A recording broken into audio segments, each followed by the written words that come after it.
Alors,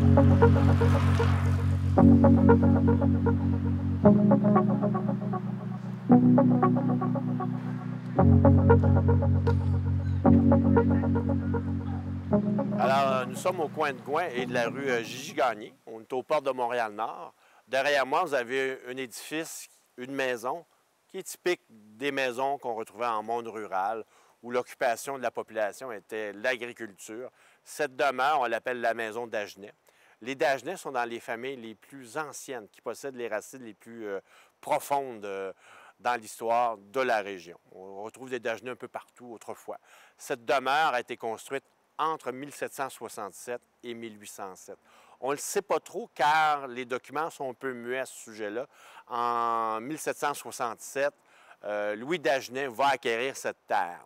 Il va la léguer plus tard, la terre et une maison qui était bâtie dessus en 1807 à son fils François.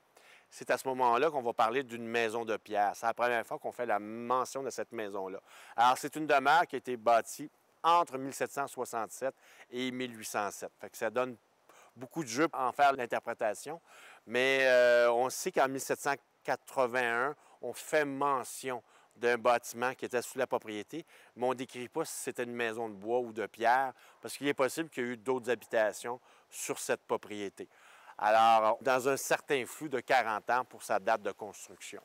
Louis Dagenais va léguer sa maison à son fils François en 1807.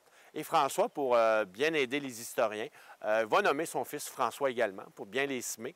Alors, en 1833, François va léguer sa maison à François.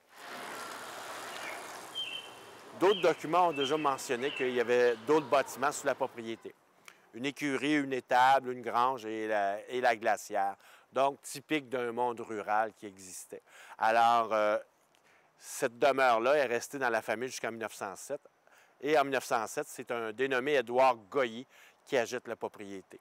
Les années avancent, on arrive en 1950, on y ajoute un solarium à l'arrière pour profiter du beau temps, typique, on pourrait dire, des maisons de banlieue. Et on entre dans une certaine urbanité. Un des signes, c'est les lucarnes sont disparues pour devenir des grandes lucarnes continues. Et on va les réunir. C'est un phénomène typique qu'on retrouve sur le boulevard Gouin, dans le nord de la ville. C'est un signe que les maisons sont rendues mieux chauffées, mieux isolées. C'est l'arrivée d'électricité. Donc, on considère faire des chambres de manière permanente en haut. Sinon, il était possible autrefois d'habiter à l'étage, mais dès l'hiver arrivait, on redescendait au rez-de-chaussée. Donc, en faisant une lucarne continue, on va faire un agrandissement. On va pouvoir se tenir debout près du mur. Donc, on gagne de l'espace et de la lumière. Alors, la maison d'Agenais est une très belle maison, très bien entretenue, avec une belle toiture qu'on dit en baguette. C'est un exemple vraiment très éloquent des maisons de villégiature qu'on retrouvait au Saut-Récollet et dans le nord de la ville. La maison d'Agenais.